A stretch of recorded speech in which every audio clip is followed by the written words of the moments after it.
నా పేరు K హరినాథరాజు. KHR motivational ఛానల్కు స్వాగతం, సుస్వాగతం. నేను ప్రతిరోజు ఒక కబీర్ దోహ తీసుకొని దాన్ని వివరిస్తూ ప్రస్తుత సమాజంలో విద్యార్థులకు అది ఎలా ఉపయోగపడుతుందో చెబుతూ వస్తున్నాను. ఈరోజు తీసుకున్న దోహ వచ్చి కబీర్ నౌ సో ఆపుకో పర్ కో నావై నా కోయ్ గాలి తరాజు తొలియే నావై సో బారి హోయ్. ఇక్కడ పూల చెట్లను ఒక తుయ్యడానికి ఉపయోగపడే ఒక తక్కెడను పోల్చి చెబుతున్నారు. పూల చెట్టు లేక పళ్ళిచ్చే చెట్టు బరువెక్కి వంగి సమాజంలో అందరికీ ఉపయోగపడే విధంగా ఉంటుంది. బరువు తీయడానికి ఉపయోగించిన తక్కెడ బరువు చేత వంగి కిందకి దిగి ఉంటుంది.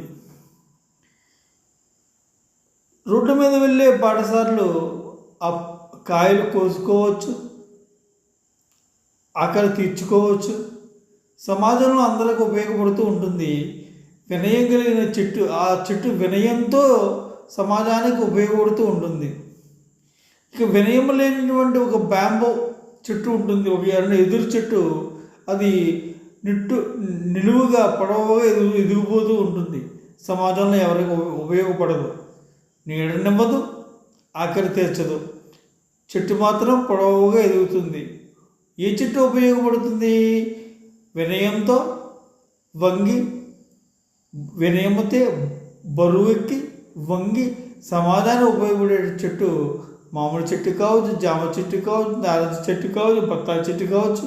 అవి పిల్లలు ఆకలి తీరుస్తాయి. ఒక బాటసారి ఆకలి తీరుస్తుంది, సమాజానికి ఉపయోగపడుతుంది. ఇప్పుడు ప్రస్తుత సమాజంలో మన విద్యార్థులకు అన్వయించి చూసుకున్నట్లయితే విద్యార్థులే కాదు, వ్యక్తులు పెద్దవారు కూడా అందరూ అన్వయించి చూస్తే ఒక విషయం పట్ల అవగాహన కలిగిన వ్యక్తి, ఒక సబ్జెక్ట్ కలిగిన వ్యక్తి, ఒక న్యాయశాస్త్రం కావచ్చు, ఒక లెక్కలు కావచ్చు, ఒక సైన్స్ కావచ్చు, ఒక సైకాలజీ కావచ్చు, ఏదైనా ఒక సబ్జెక్ట్ పట్ల ఒక మంచి అవగాహన కలిగిన వ్యక్తి ఆ సబ్జెక్ట్ ఇచ్చే బరువెక్కి, అంటే ఆ సబ్జెక్టుతో మంచి విషయం కలిగిన వ్యక్తి అయి ఉండి సమాజంలో అందరికీ ఉపయోగపడతాడు. అంటే నిండుకుండా తినగదు అంటారు చూసారు, అలా వాడు అందరికీ ఉపయోగపడతాడు. ప్రగల్భాలు పలకడం. ఇక్కడ సబ్జెక్ట్ లేని వ్యక్తులు కొంతమంది ఉంటారు. వారు తెలిసింది తక్కువ, వాగేది ఎక్కువ. డబ్బాలో రాళ్ళు వేసి గొలగలిసి ఆ డబ్బా ఊపితే సౌండ్ ఎలా వస్తుందో వాళ్ళ మాటలు అన్నీ అలా ఉంటాయి. అన్నీ నాకే తెలుసు అంటూ ఉంటారు. వారు ఎవరికి ఉపయోగపడరు, ప్రతిదానికి పైసలు పెట్టుకుంటారు. వాళ్ళు తెలిసింది తక్కువ, ఫోజు కొట్టేది ఎక్కువ. ఎవరి వల్ల ఉపయోగం? పూర్తి సబ్జెక్ట్ కలిగి, సబ్జెక్ట్ పూర్తి అవగాహన కలిగి సమాజంలో అందరికీ ఉపయోగపడుతూ ప్రజలందరికీ అందుబాటులో ఉంటూ ఉంటారు. వచ్చిన వారితో గౌరవంగా మెదులుతూ ఉంటారు, మసులుతూ ఉంటారు.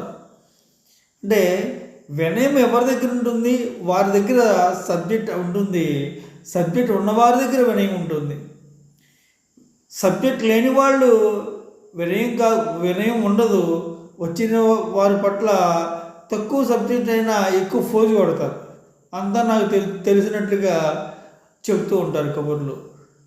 ఇది వినయం కలిగిన వ్యక్తికి, వినయం లేని వ్యక్తికి, సబ్జెక్ట్ కలిగిన వ్యక్తికి, సబ్జెక్ట్ లేని వ్యక్తికి కలిగిన తేడా ఇది.